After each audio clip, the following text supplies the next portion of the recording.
Чернигов, Сумы, там, Донецк, Запорожье, все это Россия. Мы Киеву оставляем то, с чем он к нам пришел. Киев, значит, Подол и что-то такое еще. Ну, знаете, вот идеальный вариант, конечно, чтобы они не обижались. Вот это вот мы оставляем Украину. 1/3. Вот на запад. С движением на запад. 1/3. А 2/3 вот. Все это Юго-Восточная Россия. Малороссия, Новороссия. А здесь пускай будет называться Галиция. Галиция. Вот это вот я оставляю ее. Торт очень вкусный, поэтому мы как бы, видите, я так мягко режу. Я, кстати, никому ничего плохого не хочу. Давайте. Салем, Казахстан! Пока в период недельной блокировки канала я был вынужден наблюдать за происходящим в мире со стороны, я испытывал желание как можно скорее перемотать время, поскольку пока я чилил, как сказал наш президент, Богом данный нам сосед успел напасть на Украину и развязать войну. И если я в этот момент испытывал примерно подобные эмоции... Сука. Вот сука хитрожопая. То весь украинский народ... Вы кто такие? Я вас не звал. Идите нахуй. Российские войска. Идите нахуй. Я хочу сказать российской армии. Пиздуйте нахуй отсюда, ебаные пидорасы. Что ж, такую пакость от Плешивого не сказать, чтобы никто не ожидал.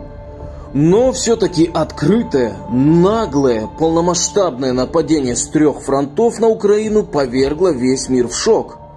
Так или иначе, украинский народ вот уже неделю героически сражается с оккупационными войсками. И здесь стоит отметить, что плешивый карлик, надеявшийся на быстрый блицкриг по типу за 2 часа до Киева, мягко говоря, обсренькался. Поскольку украинские патриоты не просто успешно отражают атаки противника, но и жгут технику, сбивают вражескую авиацию и берут в плен разношерстный сброд, называемый российской пехотой. И после такой агрессивной акции весь мир ополчился на фашистскую Россию. И не зря. Потому что вина лежит не только на Путине, но и на всем российском народе. Сейчас объясню почему.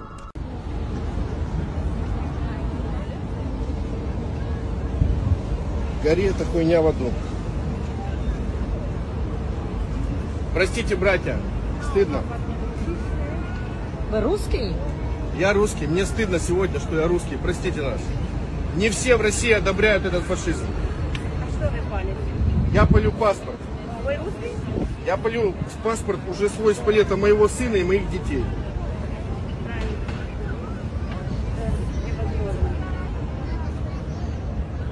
Я хочу, чтобы вы понимали, не все в России разделяют позицию этого фашиста. Простите, братья, слава Украине! Героям слава! Сегодня, после 8 лет санкций, в России очень модно утверждать, что русские ни при чем. Это все плешивый карлик виноват. Мы не хотим и никогда не хотели войны с Украиной. Мы же один народ, братья-славяне. Но не верьте этой лжи, это все обман. Ведь 8 лет назад, когда Пуйло только отжал Крым, а у россиян в холодильнике еще была какая-то жратва, они всецело его поддерживали. И ведь не Путин самолично пошел аннексировать украинский Крым в 2014-м. Ведь не сам Путин воевал на Донбассе все эти 8 лет.